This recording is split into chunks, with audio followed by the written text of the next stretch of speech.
Hello, જય શ્રી કૃષ્ણ બધાને. કેમ છો? બધા મજામાં? તો આજે આપણે આ બ્લોગ વહેલો મેં ચાલુ કર્યો છે, તો બધા જરૂર જોશો, સબસ્ક્રાઈબ કરી લેજો મારી ચેનલને, અને તમારા બધાનું સ્વાગત છે મારી ચેનલમાં. તો જરૂર જોશો અને કોમેન્ટ પણ કરજો કે કેવો વિડીયો બનાવ્યો છે, અને જે હું કંઈ નવીન બનાવું એ પણ તમને બતાવીશ. તો શેર કરજો, કોમેન્ટ કરજો અને સબસ્ક્રાઈબ કરી લેજો ચેનલને. અને હવે આપણે કાનાજીના દર્શન કરશું.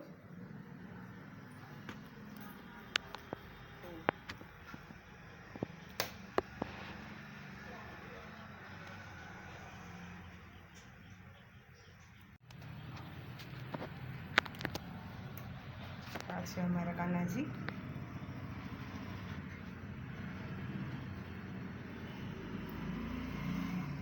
મસ્ત તૈયાર થઈને બેસી ગયા છે, અને ભોગ તો વહેલો આરોગી લીધો છે, અને હવે ખેલે છે ખેલવાના સાથે. જો કાનાજી ઉઠે એટલે ભૂખ તો પહેલાં જ ધરાવવો પડે એને. આપણી જેમ કાનાને પણ ભૂખ તો લાગે જ.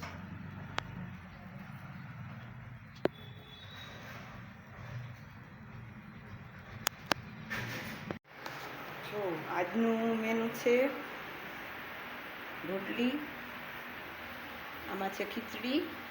કુકર હજી ઠંડુ નથી થયું એટલે ખોઈ લઈ નથી.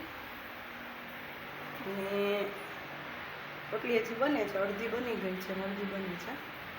અને આ છે તોરિયાનું શાક, શેકેલા મરચાં, ડુંગળી અને ટમેટાનું કચુંબર અને છાશ.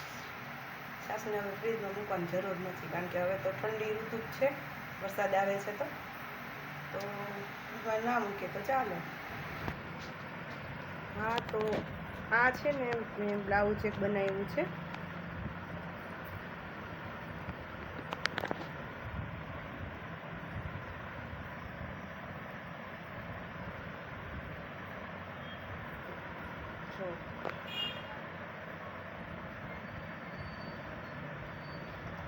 આ છે પ્રિન્સેસ કટ.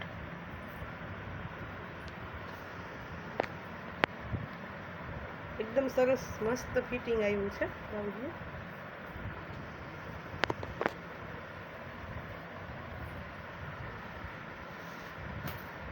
અને આ બીજું બ્લાઉઝ છે. આ પણ પરફેક્ટ ફિટિંગ આવી ગયું છે, મસ્ત.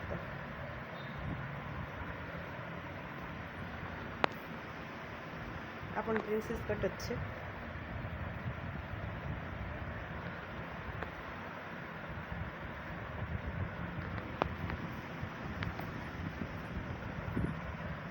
અને આમાંથી જે કાપડ બચ્યું હતું ને એનું મેં બનાવ્યું છે પર્સ. જો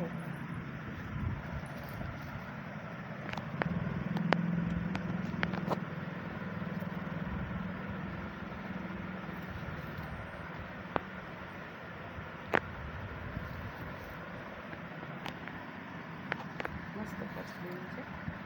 અંદર પણ ચેન છે, અંદર પણ ચેન વાળું પોકેટ છે. જો આ સાઈડ એક, આ સાઈડ બીજી સાઈડ, બે સાઈડ ખુલ્લા, અને આ વચ્ચેનું ચેન વાળું, અને આ ચેન વાળું, એટલે કુલ 3 ખાના વાળું છે.